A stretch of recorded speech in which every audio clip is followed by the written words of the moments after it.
Company.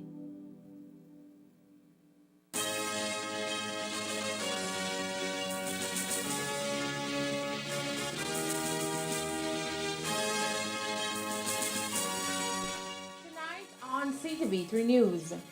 Farmers up in arms as contraband increases here in the north. They meet with the Minister of Agriculture and other agencies, including Customs, to discuss the issue. Minister of Agriculture Jose Mai speaks on agreement reached between the GOB and BSI ASR as it relates to the sugar industry regulations 2023. Escaped prisoner Tyrone Reyes is back in police custody. And owners of vegetable shop in Corozal are lucky to be alive after a vehicle rams into their business. These are some of the stories we have for you tonight in our newscast for Monday, July 24th, 2023.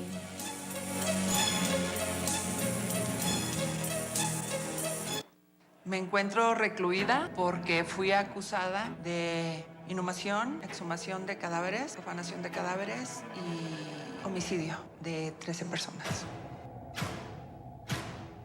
Ellos decían que era santería, nosotros decíamos que era satanería. Yo nunca me imaginé que a mí me iban a aventar todo lo de Adolfo. Quien jefaturaba y quien ordenaba y quien tenía el poder y el peso de decisión pues era Sara.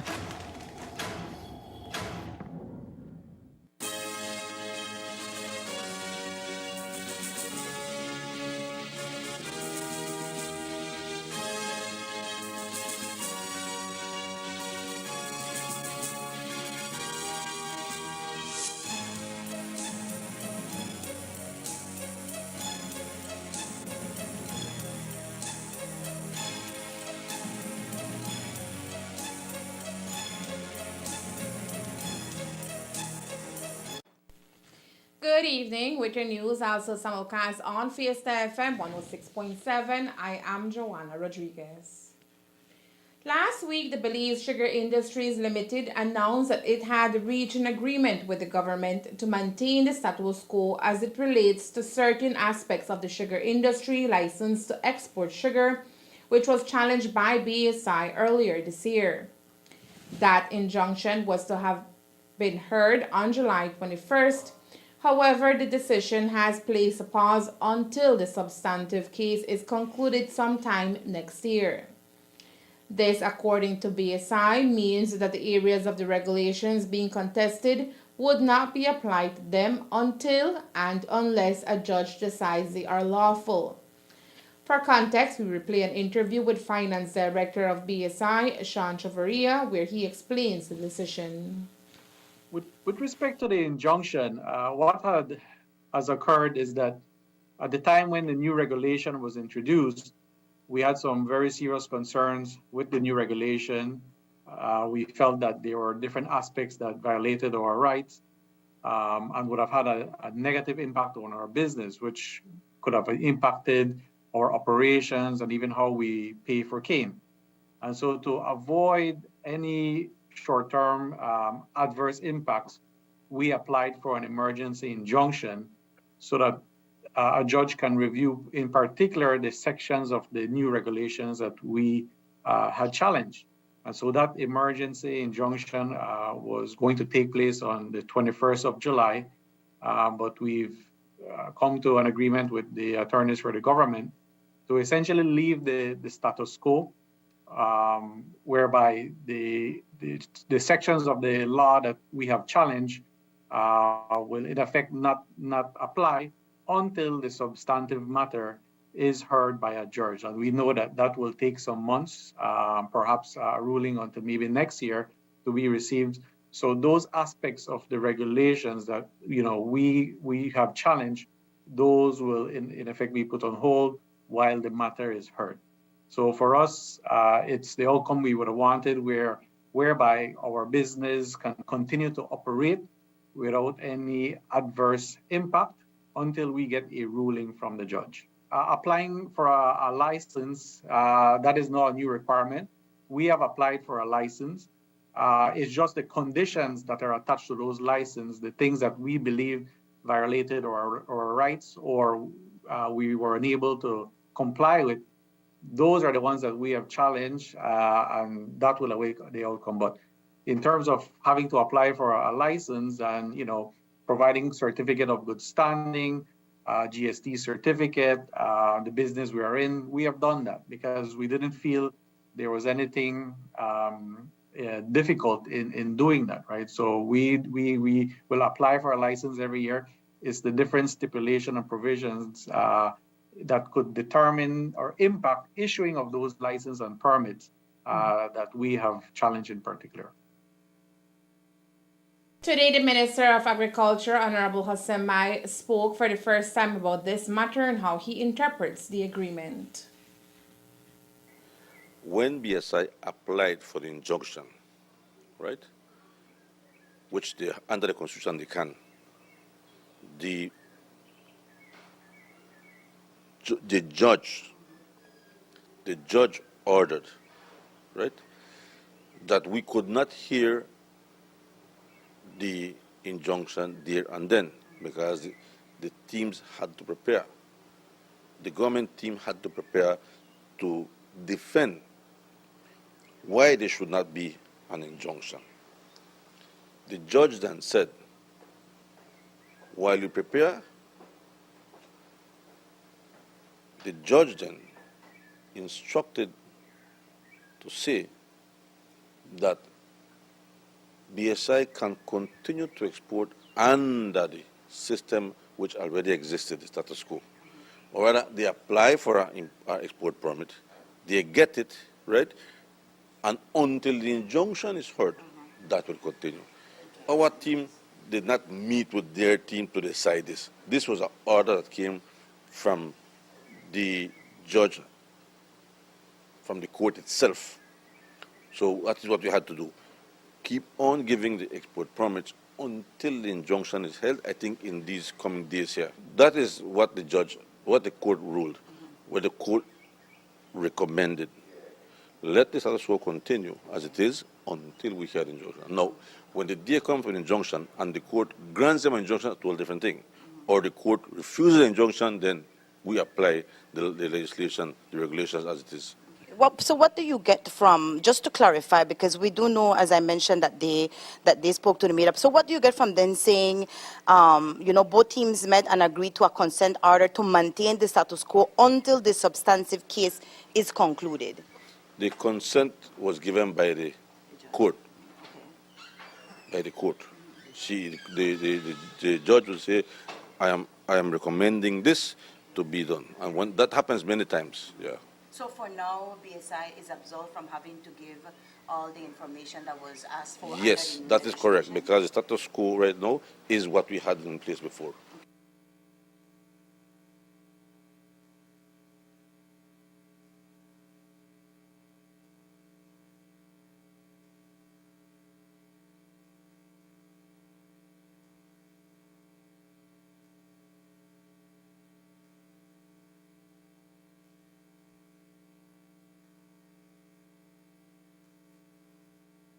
There has been no indication if a date has been set for the matter to return to court.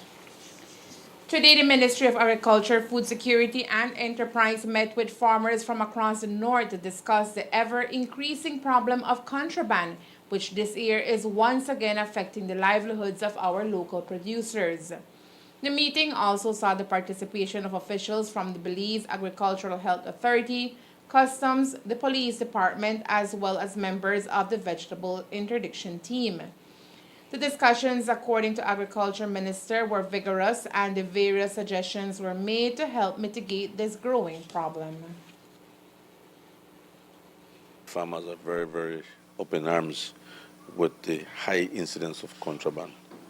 We were just reviewing, analyzing the data that we have increased production of certain goods. Carrots has increased right now, 10 months of the year producing carrots. Onions also 10 months of the year, potatoes 6 months of the year. And before we were far below that. As I say, sometimes we are victims of our own success. But this year, the farmers are seeing it increasingly difficult to market their product. Why? Because there is increased contraband goods on the market. What has led to this? We believe one is that we need to improve our quality. Two, we need to improve our competitiveness in prices. So if you have imported goods from Mexico that are in better condition at a better price, then the tendency for contraband is there because people want a better quality. We spoke with the farmers today, and I think in general they agree that we need to step up our game in terms of quality and pricing. At this time, the ministry is doing an exercise to find out exactly what is the cost of producing certain goods. Okay. Because we cannot tell the farmer, you are selling carrots for a high price when we don't know what the cost is. The last 2 years have seen increase in prices, the inflation rate has just skyrocketed. The farmers' prices have also gone up because fertilizers have gone up, agro inputs have gone up, fuel has gone up, and so we are doing an exercise to define what the cost of production are across the country. Now, this has put us in a serious problem because as the price goes up, the consumers want a better price. So when you illegally import something with no duties, no big costs and so on, then you can sell it cheap on the market. Now, I am not saying that the contraband should continue. In that meeting, which is a meeting being called by the farmers, not by us, they were up in arms and really disappointed with the contraband.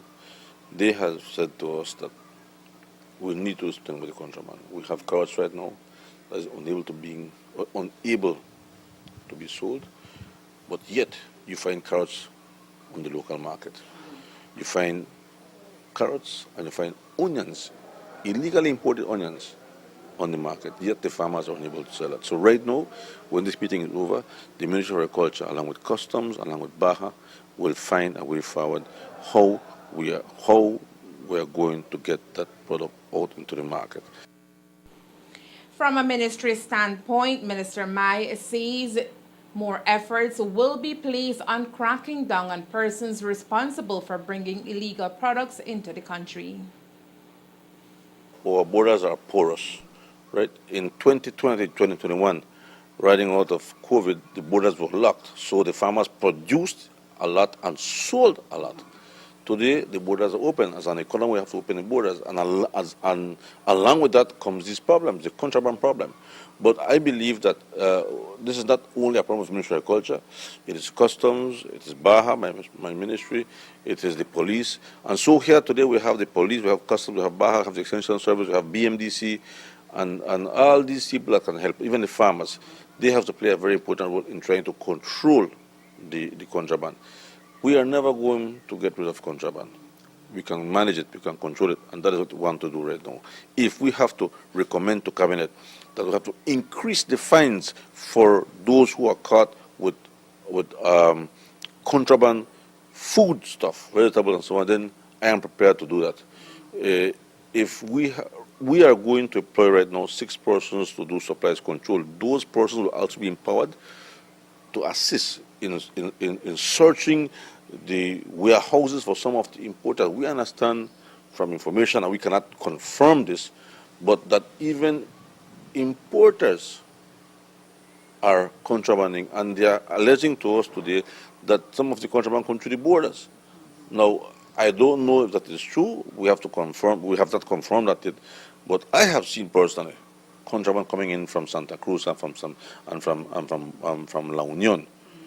I have not seen from the border, but the farmers are saying to us that they have seen importers who have importing contraband goods. Now, to search the premises of someone, we need to do something about that, because it gets a little complicated if you get a warrant and so on. But under Supplies Control Act, we will be able to address that. But again, those I think we will discuss right now after the meeting. This meeting is over, the way forward. Longtime farmer and secretary of the New River Farmer Enterprise, Max Hernandez from the community of San Carlos, was present at today's meeting, which he says will hopefully result in real action by stakeholders to help alleviate the burden on local farmers.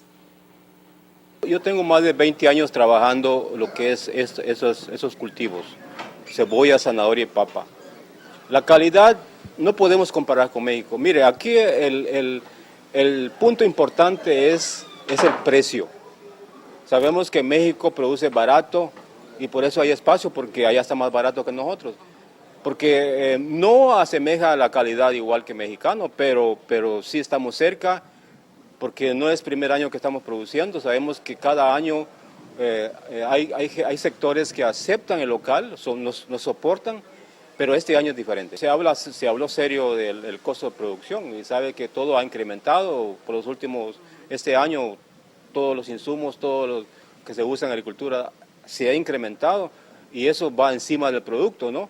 La cosa es de que los agricultores tienen un sentimiento. Esto es un fenómeno, lo que le llamamos corrupción. Esa corrupción viene desde hasta más bajo hasta lo más alto. Y necesitamos que el ministerio se ponga más serio de que buscar esas personas o ese grupo que está haciendo daño al sistema, nos está haciendo daño a nosotros. Y si no procuramos eso y que haya un sistema de presión, tanto ir al Parlamento y discutir que cuando te agarran con cierta cantidad o N producto, será multado o se va a la cárcel. While contraband may be a major hammering for local farmers forced to either accept their loss or sell their produce at a lower price, that may soon be alleviated by the newly agreement between Belize and Bukele's El Salvador. Word coming out of the Ministry of Agriculture, Food Security and Enterprise is that El Salvador has agreed to receive Belize's carrots, citrus, onions, and pineapples. This comes on the heels of an analysis of pest risk approval for the four commodities. It is an exciting advancement in the agricultural sector for both countries and one that will bring more income to farmers in Belize. You recall a year ago we had a trade delegation to El Salvador.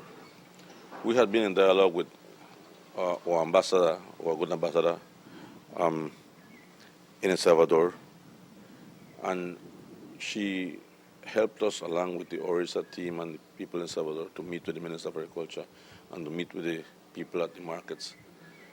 And when we went to the market, we walked through the market. We drove to El Salvador so we could feel what it is to drive through Guatemala to El Salvador, the distance, look at the road conditions, so that we have a good idea what it would take for us to transport goods to El Salvador.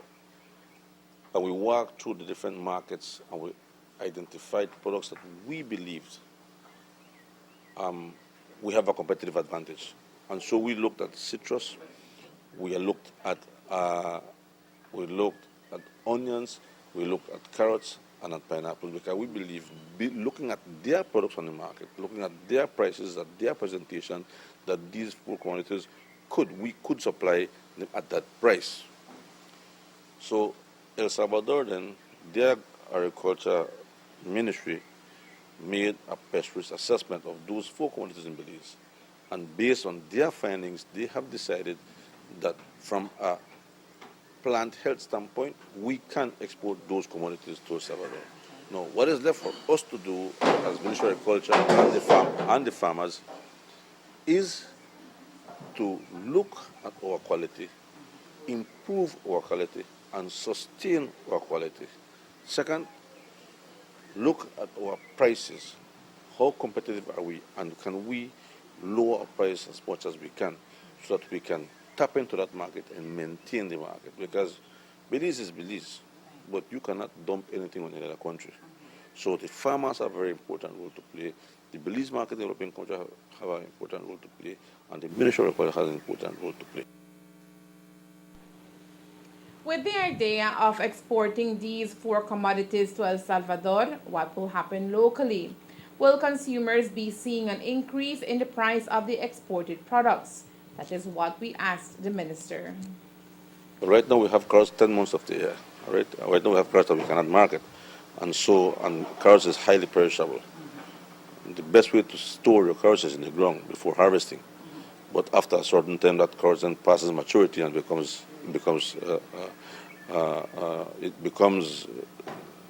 hard and not marketable.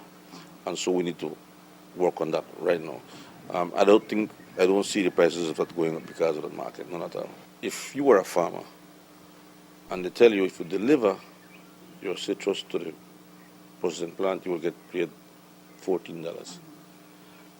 And if now the opportunity is there for you to sell the same citrus to the Salvadoranians for $18 a box, who would you choose to sell? Right? It's an open economy. Although we want to support the industry, right? It is the farmers who have to decide, right? If they will plant more citrus so that you can supply the new plant, the existing plant, or you want to plant more for the export.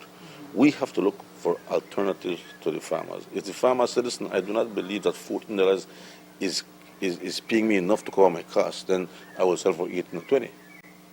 So we cannot force the farmers. While we are very concerned that we want CPBL to exist, we want them to continue, we have to look at alternatives. And that is why I had a field day in Guatemala. We visited Guatemala to look at their pineapples, because if we cannot get citrus up early, the plant may need to shut down because there's not enough citrus. Right.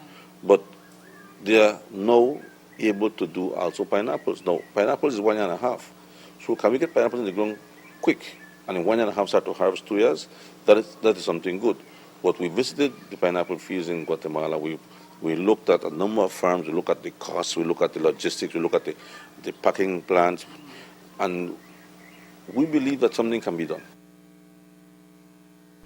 No date has been set for exportation to begin to the Central American country. Tyrone Reyes, the detainee who escaped from police custody last week while at the Corozal Community Hospital, is back in police custody tonight. Facing a burglary charge, Reyes was taken to the Corozal Magistrates Court last Wednesday. But then he told the magistrate he felt ill and she ordered for him to seek medical attention at the Corozal Hospital. While still in handcuffs, Reyes decided to run for his freedom and was able to do so after the cop who set chase after him fell. A video captured the entire ordeal and even made it on social media. After an intensive manhunt, Reyes is now behind bars. Yeah, reference the escape of Tyrone Reyes. On Saturday, he was apprehended. He was charged with burglary and escape. He pled guilty this morning and has been sentenced to 2 years imprisonment. Belize, though still unknown to some people in the world, has been branding its name and growing its economy and people through sustainable industry practices.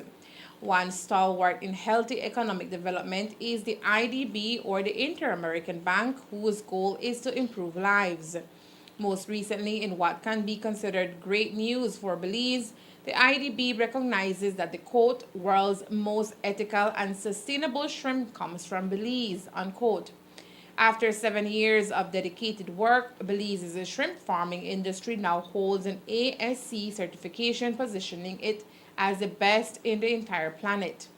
The accomplishment is one to be celebrated collectively by local vendors, investors, commercial business partners, producers, and government of Belize, says Minister of Agriculture, Jose Mai.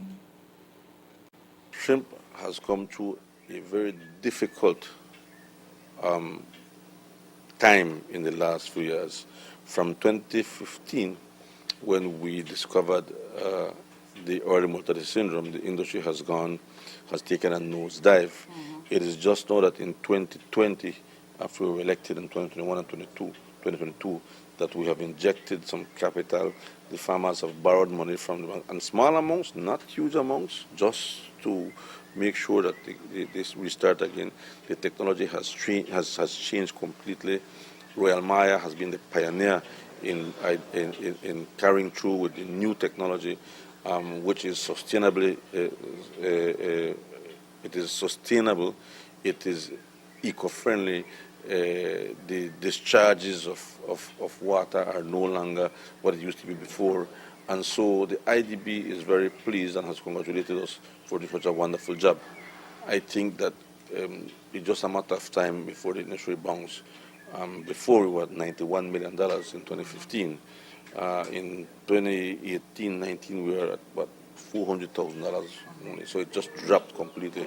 We are now, right now, at $3-4 million, and next year be able to see it go up even to 7-8 million. That's the hope that we have. But the journey began in 2016 when the world faced a global shrimp industry that was experiencing what the IDB refers to as a plague. Forced labor, including child labor, was found to be a problem in at least 47 countries in the LAC region. This was fact-checked by the United States Department of State in 2016. But the challenges did not end there.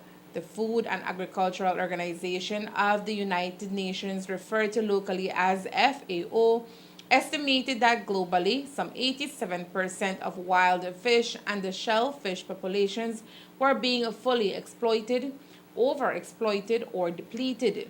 It backed up its position after finding out through investigations that since 1980, 1.5 million hectares of mangroves has since been lost because of shrimp farm, one of which is also responsible for excessive salt, antibiotics, and biohazardous materials that destroy other habitats in the waters.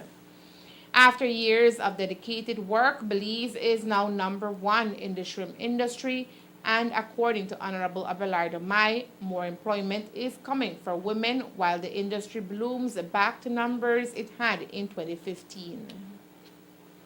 I believe it's very important, especially for women in districts where you create employment for women at the packing plants and so on. Could this review lead to opening more doors for exportation? We do know we export to Guatemala and to Mexico at this time. Mexico and Taiwan, but nowadays those who buy products now want to ensure that you are doing things in an environmentally friendly manner, that you respect the environmental laws, that you have less contamination, less pollution, less damage to the environment.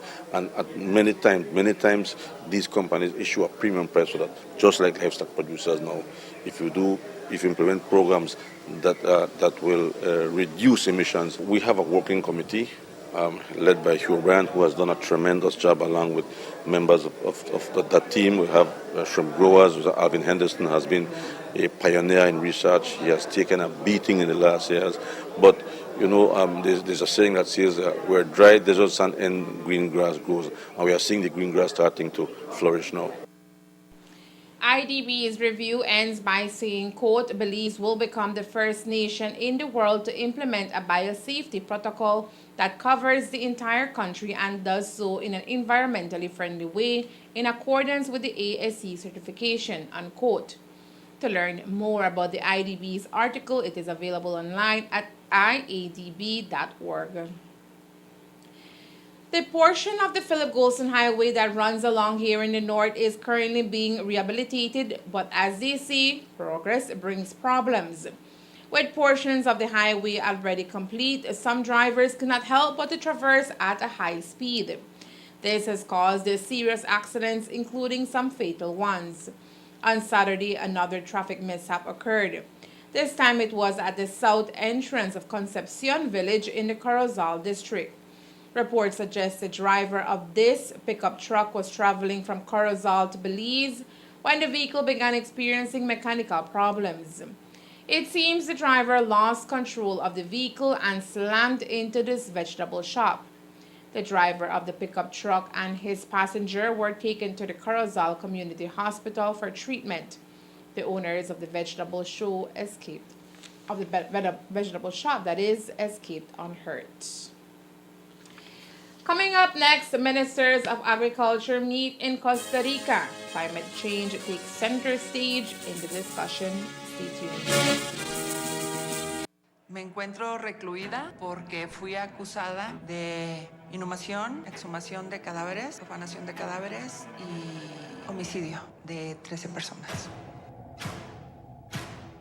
Ellos decían que era santería, nosotros decíamos que era satanería. Yo nunca me imaginé que a mí me iban a aventar todo lo de Adolfo. Quien jefaturaba y quien ordenaba y quien tenía el poder y el peso de decisión, pues era Sara.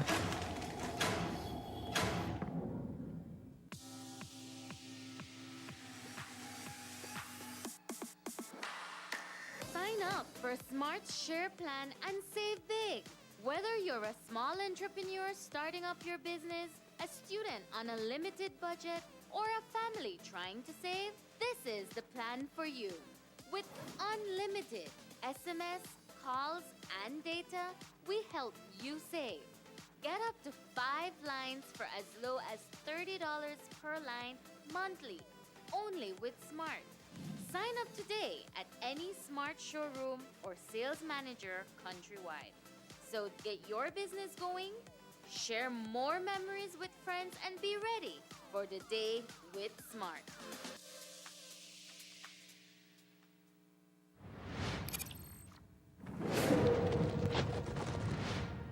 I wanted to show them something that wasn't an illusion. Something that was real.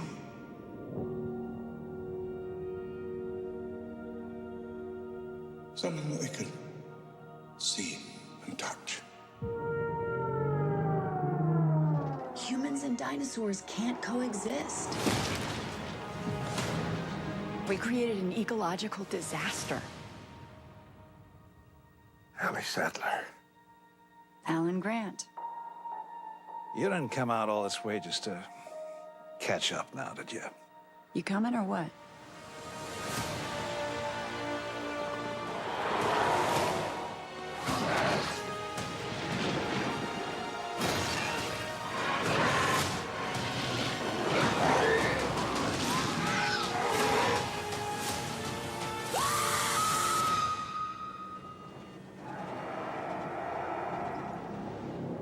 That's another plane, right? Not exactly.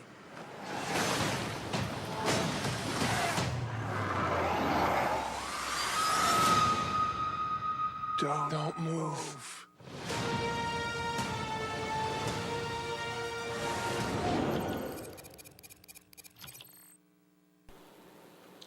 14 ministers of agriculture and other high-level agricultural sector authorities from 25 countries in the Americas met this past Wednesday at the headquarters of the Inter-American Institute for Cooperation on Agriculture in Costa Rica. The group met to jointly determine measures to tackle the water crisis affecting a significant part of this region, which is essential for the world's food security. The ministers, deputy ministers, and other high-level authorities met for 2 days at the annual meeting of ICA's Executive Committee, which is one of the Institute's governing bodies. The Executive Committee member includes Barbados, Belize, Brazil, Canada, Chile, Colombia, Dominican Republic, El Salvador, Grenada, Peru, Trinidad and Tobago, and Venezuela. Today, Belize's Minister of Agriculture, Jose Abelardo May, gave us an update on that meeting. That's the 43rd annual executive meeting of ministers. You know, the ministers of Central America sit on the executive board for ICA. It gave me an opportunity to look at how many things more we can do in Belize with ICA. I think we need to strengthen that relationship with ICA. We need to broaden the scope of ICA in Belize. We listened to presentations on the way forward, the next ministerial meeting of ministers of the Americas. How do we approach COP28? What are our policies regarding the use of water and agriculture? The water policies in America, because climate change is real, and so we all are in preparation for COP28 because agriculture will be a focus in that. Agricultural Minister Honorable Jose May today also weighed in on the recent cane price estimate provided to cane farmers as they received the second payment for the 2022-2023 crop season.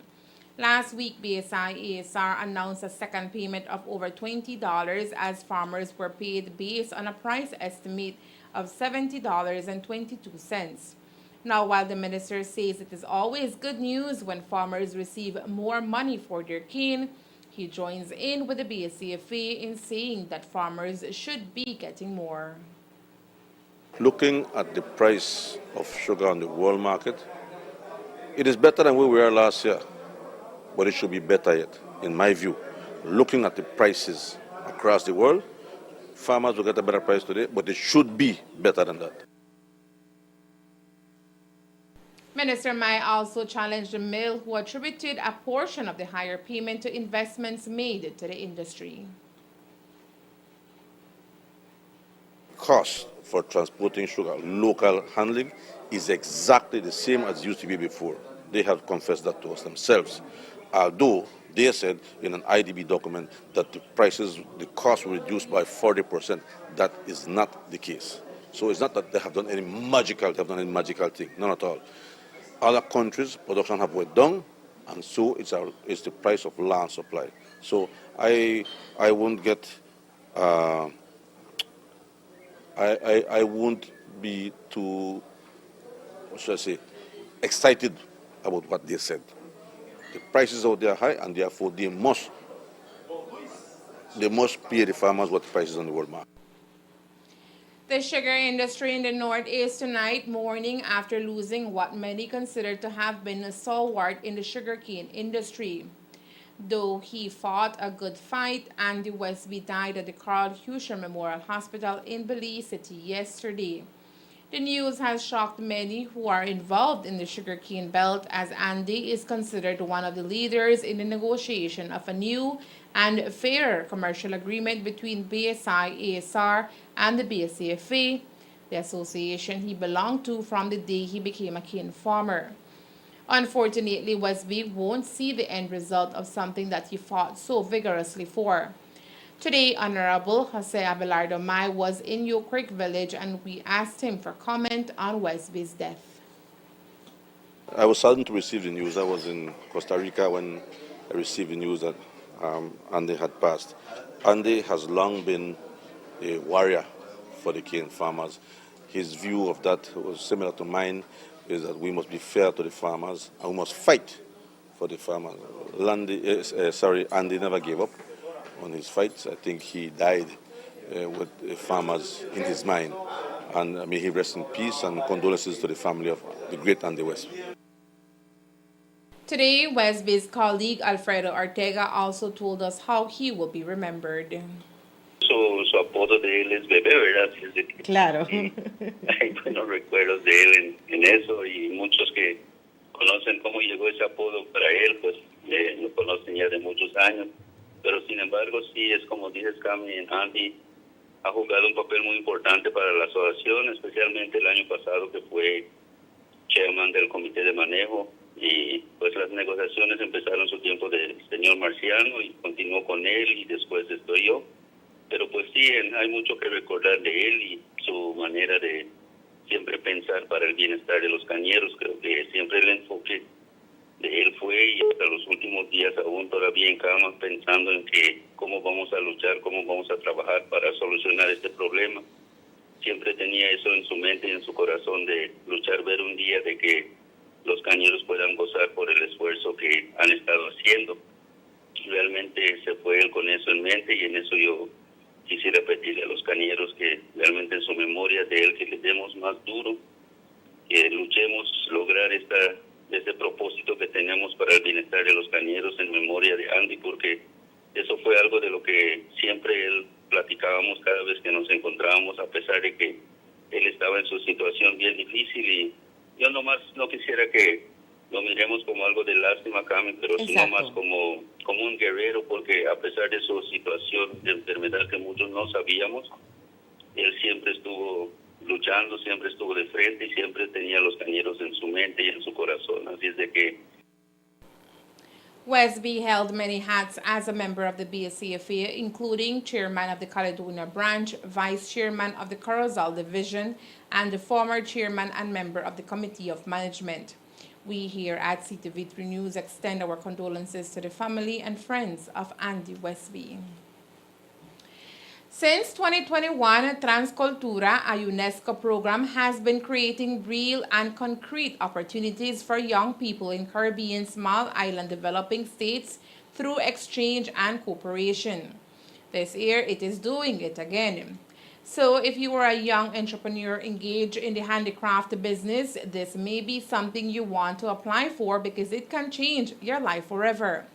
The European Union is the main motor behind Transcultura, whose implementation is done via the UNESCO's Regional Office for Culture in Latin America and the region.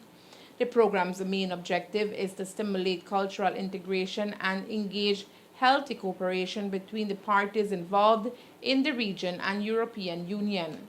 More so, it is interested in entrepreneurship and self-employment.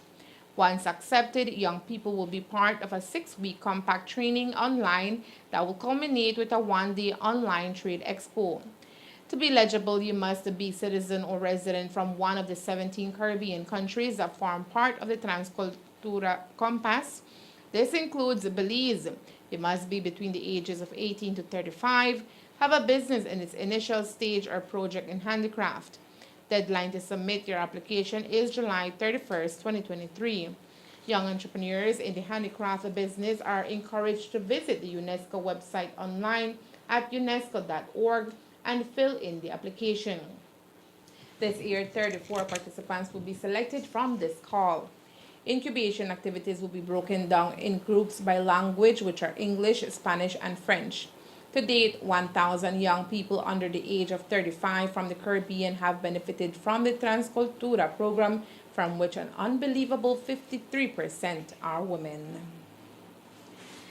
And that's the news. We invite you to join us for another newscast on Tuesday, July 25th here on CTV3 and Fiesta FM 106.7. Remember that to read a text version of the news, you can visit our website at ctv3belizenews.com.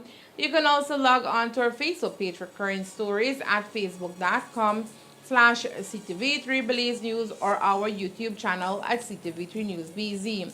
Remember to wash your hands and remain safe. From all of us here at CTV3 News, thank you for watching and listening tonight.